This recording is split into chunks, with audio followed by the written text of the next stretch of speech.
Hey guys, Josh from the Exotic Empire here with a species index number 2. This time we're going to take a look at something that's a little bit more uncommon. Our last one was on Brazilian rainbow boas.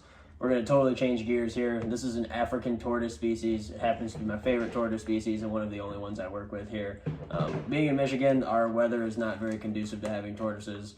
Obviously about 6 months of the year is too cold to have them outside. However, these guys stay nice and small where we can house them in the facility.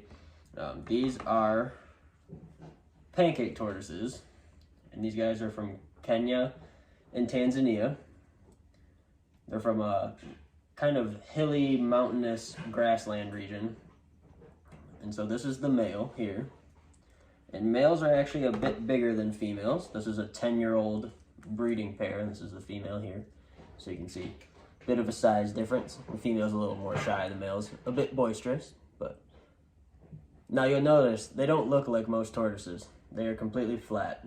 And where they're from is a very rocky outcrop type area.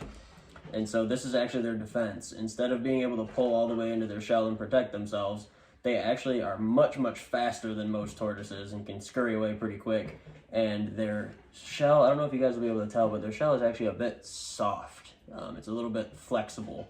And what they'll do is they'll run into these rocky outcrops, and then when they slide under rocks, they inflate themselves with air and predators can't pull them out.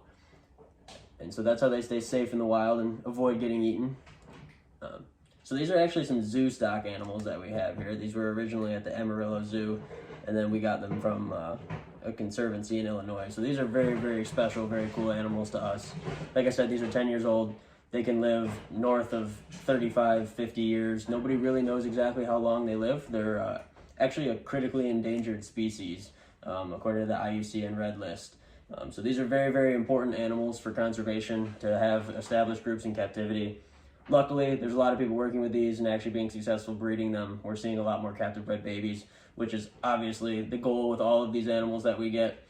So one thing that's kind of unique about these is most tortoises will lay a significant clutch of eggs. It can be a pretty big number of eggs. However, with these, being that they're so small and so flat, this is an adult female animal, they can't really carry a ton of eggs.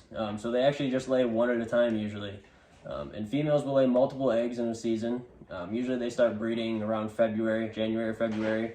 And then once they start laying eggs, they can have up to 8 eggs in a season. But that would be a pretty big season for them.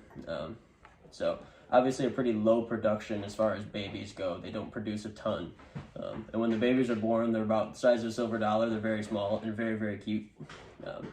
So with these guys, you'll read online that you can get away with like having them in a 40-gallon breeder tank. I don't agree with that, and I don't believe that at all.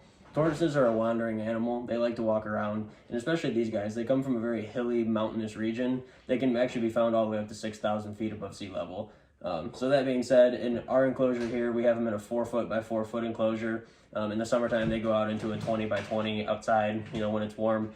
But for our winter housing, it's just a 4x4, which is enough room for these guys. But I actually make the substrate pretty deep, and I make different hills and things for them to walk across and walk up and down to kind of mimic what they would do in the wild. I also use pieces of slate to create hides for them like they would naturally have, where they can kind of slide and tuck under rocks or logs or things like that. Half logs are another good thing. They really like that.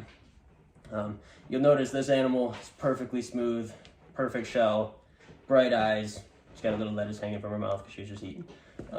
Their diet is the same as pretty much any other grassland tortoise, like your sulcatas. You're going to be doing a lot of the same foods for those. Things like mustard greens, collard greens, Timothy hay. I put a little bit of Timothy hay in there. Sometimes they eat it, sometimes they don't. It kind of just depends on each individual. You'll notice that this animal this is the male, he does have a minimal amount of pyramiding, and pyramiding is essentially what makes their shell kind of stand up like this. And this can be for several different reasons. It can be diet, it can be natural sunlight exposure, UVA, UVB, several different things. A little bit of pyramiding like this is actually fairly common even in the wild and is pretty normal.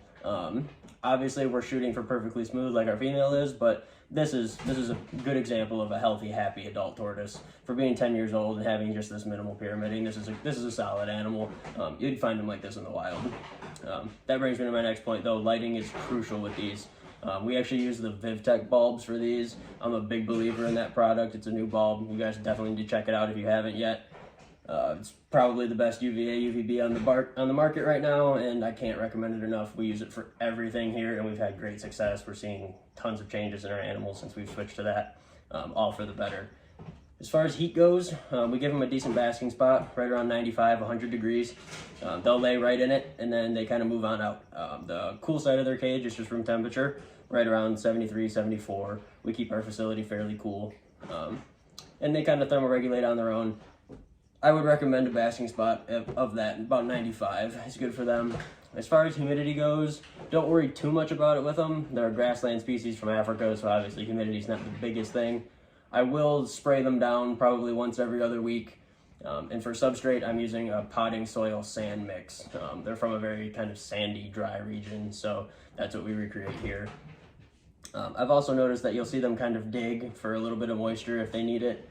Give them a shallow water bowl, just like with any other tortoise, so they have access to fresh, clean water all the time. But these are a really, really cool, kind of uncommon, overlooked tortoise. I think these are actually a very good, very reasonable pet tortoise. A lot of tortoises are for a much more advanced keeper due to the space and size requirements and all of that.